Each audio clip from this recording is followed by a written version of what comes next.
আবু দাউদে রয়েছে এবং ইবনে হিব্বানে রয়েছে। হাদিসটি আল্লামা আলবানী সহিহ বলেছেন। রাসূলুল্লাহ বলেন, মান কামা বি আশরি আয়াত লাম ইউক্তাব মিনাল গাফিলিন। কেউ যদি 10টি আয়াত দ্বারা কিয়াম করে, মানে তাহাজ্জুদ পড়ে বা তারাবি পড়ে, 10টি আয়াত পড়লেন শুধু, অথবা আপনি তেলাওয়াত করলেন, আপনি দিনে 10টি আয়াত তেলাওয়াত করলেন, সারাদিন কর্মব্যস্ততায় রাতের বেলা আপনি 10টি আয়াত মাত্র পাঠ করেছেন, যদি 10টি আয়াত পাঠ করে ফরজ ওয়াজিব আদায়ের পরে, ফরজ 5 ওয়াক্ত নামাজ আদায়ের পরে, তাহলে লাম ইউক্তাম মিনাল গাফিলিন, তাকে উদাসীন গাফেলদের খাতায় আমল নামায় লেখা হবে না, তার নাম। সে গাফেল নয়, সে উদাসীন নয়। যখন গাফেল নয় তাহলে সে জাহান্নামী নয়, আশা করে যে সে জান্নাত পাবে। অমান কামাবে মেয়াতে আয়া, আর যদি কি 100টি আয়াত দ্বারা তাহাজ্জুদ তারাবি পড়তে পারে অথবা তেলাওয়াত করতে পারে দৈনন্দিন, তাহলে কুতিবা মিনাল কানিতিন, আল্লাহর অনগত বান্দাদের দলে শামিল হবে। সুবহানাল্লাহ, আল্লাহর তাহলে অনগত আপনি, আল্লাহ রাব্বুল আলামিনের অবাধ্য না, নাফরমান না। তাহলে ওমান কামাবে আলফি আয়া, কেউ যদি 1000 আয়াত পাঠ করতে পারে দিন রাতে, কুতিবা মিনাল মুকান্তারিন, তাহলে অজস্র নেকির মালিক, অজস্র নেকি অর্জনকারীদের দলে তাকে শামিল করা হবে। অসংখ্য নেকি আপনি হাসিল করতে পারলেন যদি 1000 আয়াত দিন রাতে পাঠ করতে পারেন। কত বড় ফজিলত তাহলে কোরআনে কারিমের, চিন্তা করুন তো। 3 নম্বর ফজিলত হচ্ছে কোরআনে কারিমের যে তেলাওয়াত করবে এক এক অক্ষরে কয় নেকি করে পাবে, এটা তো সবার জানা আছে, তাই না? এক অক্ষরে কত? 10, সর্বনিম্ন 10। অন্য হাদিসের আলোকে 10, 100 হইতে পারে, 100, 700 হইতে পারে। আপনার ইখলাস, আপনার আন্তরিকতা, আপনি কি মন মানসিকতা নিয়ে পড়ছেন, কি আগ্রহ নিয়ে পড়ছেন, এবং কতটা আপনি কোরআনে কারিম পালন করার চেষ্টা করছেন, আল্লাহর আসমানি সিলেবাস ফলো করার চেষ্টা করছেন, এসব বিষয়গুলির ভিত্তিতে 700 পর্যন্ত পৌঁছতে পারে। এই মর্মে তিরমিজিতে হাদিস রয়েছে, হাদিসটি সহিহ। আব্দুল্লাহ মাসউদ রাদিয়াল্লাহু তাআলা বর্ণনা করেন, রাসূলুল্লাহ সাল্লাল্লাহু আলাইহি ওয়াসাল্লাম বলেছেন, মান কারা হারফাম মিন কিতাবিল্লাহ, কেউ যদি আল্লাহর কিতাব কোরআনে কারিমের একটি হরফ পড়ে, একটি অক্ষর পড়ে, তাহলে ফালাহু বিহি হাসানা, এক অক্ষরে এক নেকি, ওয়াল হাসানাতু বিআশরি আমসালিহা, আর নেকি একটি করলে কমপক্ষে 10 গুণ 10 নেকি। তাহলে এক অক্ষরে কত হয়ে গেল? 10 নেকি। ভাবছেন যে আলিফ লাম মিম এটা একটি অক্ষর হলো, তাই না? জালেকা একটি অক্ষর হলো, আল কিতাব একটি অক্ষর হলো, লা রাইবা ফি আরেকটি হলো, হুদান একটি অক্ষর হলো, আর মুত্তাকিন একটি অক্ষর হলো নাকি? হ্যাঁ, না। মানুষ ভাবতে পারে শব্দকে অনেকে অক্ষর বলে দেয়, শব্দ আর অক্ষরের পার্থক্য আছে বাংলায়, ঠিক ওই রকম হারফুন আর কালেমা। তো নবী সাল্লাল্লাহু আলাইহি ওয়াসাল্লাম বলছেন, লা আকুলু আলিফ লাম মিম হারফ, আমি বলছি না যে আলিফ লাম মিম একটা অক্ষর হলো, বরং 3টি অক্ষর হলো। ওইটি অক্ষর হলো আলিফ একটি, আলিফে 10, লামে 10, মিমে 10। জালেকা পড়লেন আপনি, যা পড়লেন, আলিফ তাতে রয়েছে খাড়া আলিফ, তারপর লাম রয়েছে, তারপরে কাফ রয়েছে। চিন্তা করুন তাহলে, তাহলে জালেকাতে 40 হয়ে গেল, 4টি অক্ষর রয়েছে। আল কিতাব আলিফ লাম কাফ তা আলিফ বা, তাহলে 6 হয়ে গেল, 60 হয়ে গেল।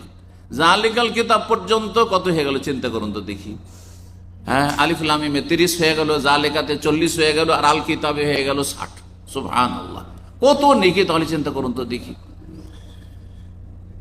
বাল আলিফুন হারফুন, বরং নবী সাল্লাল্লাহু আলাইহি ওয়াসাল্লাম বলছে আলিফ হচ্ছে একটি অক্ষর, লামুন হারফুন ওয়া মিমুন হারফুন, মিম হচ্ছে আর একটি অক্ষর। তা আলিফ লাম মিম বললেই কত লাগলো? 1 সেকেন্ডও লাগলো না, কিন্তু আপনার 30টি নেকি হয়ে গেল। কত নেকির পাহাড় তাহলে জমে যাচ্ছে। যে ব্যক্তি কোরআনে কারিম সবসময় পড়ছে, কোরআনে কারিমের ছাত্র অথবা কোরআনে কারিমের শিক্ষক অথবা কোরআনে কারিম এমনি তেলাওয়াত করে, কোরআনে কারিম মুখস্থ করে, কতবার সে পড়েছে আর কতবার সে পড়তে আছে। 4 নম্বর ফজিলত হচ্ছে কোরআনে কারিম কিয়ামতের মাঠে, হাসরের ময়দানে কোরআন তেলাওয়াতকারীর জন্য, কোরআনের আলেমের জন্য, কোরআনের হাফেজের জন্য, কোরআন যে এমনি তেলাওয়াত করবে, কোরআন যে মুখস্থ করবে, দৈনন্দিন কিছু না অল্প স্বল্প তেলাওয়াত করে, তার জন্য আল কোরআন আল্লাহর কাছে গিয়ে সুপারিশ করবে যে আল্লাহ একে আমি জান্নাতে নিয়ে যাব। হ্যাঁ, একে তুমি জান্নাত দাও, কারণ এই কোরআন তেলাওয়াত করেছে।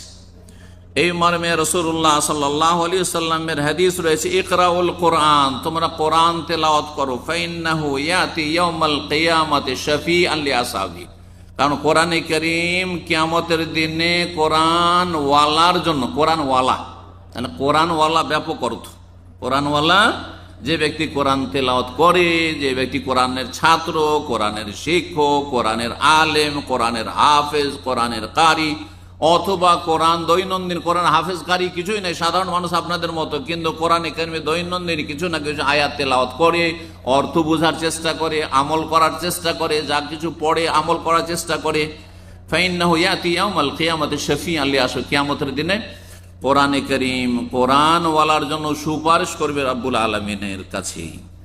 5 নম্বর ফজিলত হচ্ছে কোরআনে কারীম যে ধরে রাখবে আল্লাহ তাকে দুনিয়া আখেরাতে সম্মানিত করবেন।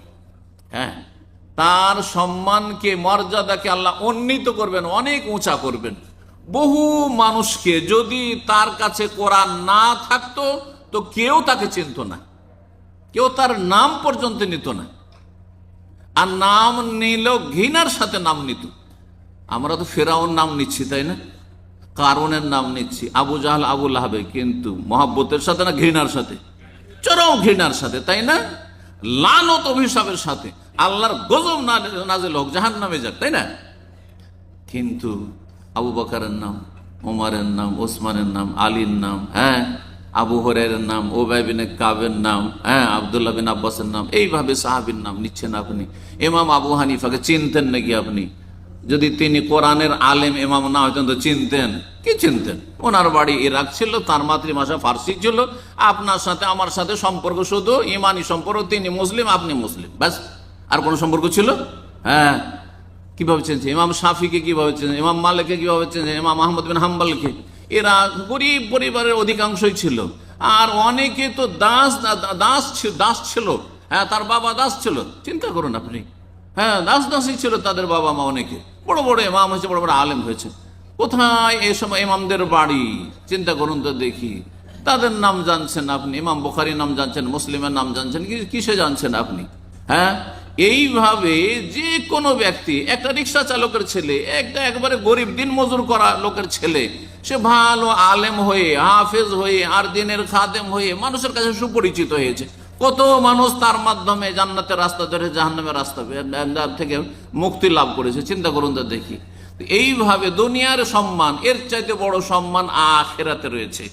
নবী সাল্লাল্লাহু আলাইহি ওয়াসাল্লামের হাদিস, কোরআন দ্বারা বহু জাতিকে আল্লাহ সম্মানিত করেন, বহু জাতিকে আল্লাহ লাঞ্ছিত করেন। সহিহ মুসলিমের হাদিস, ইন্নাল্লাহ ইয়ারফাউ বিহাযাল কিতাব আকওয়ামান ওয়া ইয়াদাউ বিহি আখারিন। আল্লাহ রাব্বুল আলামিন এই কোরআন দিয়ে, মহাগ্রন্থ আল কোরআন আল কিতাব, এই কিতাব দিয়ে বহু জাতিকে ইয়ারফাউ, ওপরে উঠিয়েছেন, সম্মানিত করেছেন। ওয়া ইয়াদাউ বিহি আখারিন, আর বহু জাতিকে আল্লাহ একেবারে মাটিতে মিশিয়ে দিয়েছেন, ধূলিসাৎ করে দিয়েছেন, হতভাগা করেছেন, জাহান্নামের তারা ইন্ধন হয়েছে, দুনিয়াতে লাঞ্ছিত পদস্থ হয়েছে। যারা কোরআনে কারীমের আদর্শকে অস্বীকার করেছে, কোরআনে কারীমের আদর্শকে তারা মূল্যায়ন করেনি, গুরুত্ব দেয়নি, যার ফলে আল্লাহর হক নষ্ট করেছে, মানুষের হক নষ্ট করেছে, আল্লাহ লাঞ্ছিত করেননি? চিন্তা করুন তো, যেসব জালেম শাসকরা আজকে মানুষের কাছে ঘৃণিত, লাঞ্ছিত, তাদের নাম ঘৃণার সাথে মানুষ নিচ্ছে, তাদেরকে দেখতে পারে না, শুনতে পারে না তাদের কথা। কেন? কারণ হচ্ছে কোরআনের আদর্শ হচ্ছে ন্যায় প্রতিষ্ঠা করা, ইনসাফ করা, সুবিচার করা, মানব জাতির জন্য হিতাকাঙ্ক্ষী হওয়া, দেশবাসীর জন্য দরদি হওয়া, দেশের কল্যাণ করা, দেশের মানুষের কল্যাণ করা, দুর্নীতি করা নয়, বেঈমানি করা নয়, আত্মসাৎ করা নয়, আর তারপর চোর ডাকাত পোষা নয়, আর জুলম অত্যাচার করা নয়, আর মানুষের হক নষ্ট করা নয়। এসব না করে যদি ভালো কাজগুলি করত, তাহলে কত না মহব্বত করত। যেমন মহব্বত করেন, আবু বকরও তো খলিফা ছিলেন, ওমরও তো খলিফা ছিলেন, ওসমানও খলিফা ছিলেন, আলীও খলিফা ছিলেন। ভালোবাসেন না? বাসেন না? হ্যাঁ, তাদের যুগ পাননি, কিন্তু কিয়ামত পর্যন্ত যত মুমিন মুসলিম আসবে, এমনকি অমুসলিম পর্যন্ত যারা তাদের জীবনী পড়ে যে তারা কিভাবে দেশ পরিচালনা করছে, তারাও ভালোবাসে। কিভাবে আল্লাহ সম্মানিত করেছেন, এই সম্মান মানুষের অন্তরে অন্তরে রয়েছে। জি, বহু জাতিকে আল্লাহ লাঞ্ছিত করেছেন দুনিয়াতে, আর লাঞ্ছিত করবেন জাহান্নামে, আখিরাতে, হাসর মাঠে। কিসের কারণে? কোরআনকে হয় অবিশ্বাস করেছে, না হয় কোরআন জন্মসূত্রে কোরআন পেয়েছিল, মুসলিম ছিল, কিন্তু কোরআনের প্রতি আমল করেনি, যত্ন নেয়নি, কোরআনের হক আদায় করেনি, শিখেনি, সেই জন্য আল্লাহ তাদেরকে লাঞ্ছিত করেছেন। 6 নম্বর কোরআনে কারিমের ফজিলত হচ্ছে যারা কোরআনে কারিমে যত বেশি তেলাওয়াত করবেন, আর যারা হাফেজ হয়, যারা আলেম, কতবার যে একটা আয়াত পড়েছি আমরা, কতবার যে একজন আলেম হাফেজ একটি আয়াতকে কতবার পড়েছে, মুখস্থ করার জন্য কতবার তাকে পড়তে হয়েছে, তা শতবার পড়ার পরে তখন এখানে স্মৃতিতে বসেছে, পাকা হয়ে বসেছে। আর কতবার সে শুনছে, শোনাচ্ছে, কতবার সে পড়ছে, যত পড়তে আছে তত বেশি জান্নাতে আল্লাহ বলবেন যে তুমি সিঁড়িতে উঠতেই থাকো, সিঁড়িতে, লিফটে অত ওপরে উঠতে থাকো।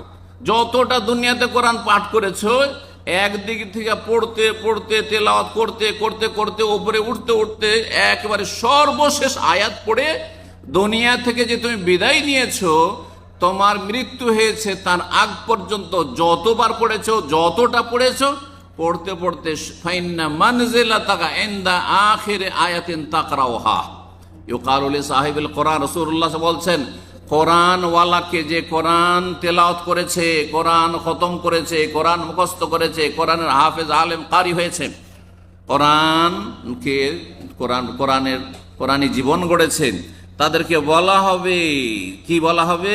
ইকরা, তুমি তেলাওয়াত করতে থাকো, ওয়ারতাকি, আর ওপরে জান্নাতের ওপরে উঠতে থাকো, ওয়ারাত্তিল, এবং ধীর স্থিরতার সাথে পড়ো, তাড়াতাড়ি করে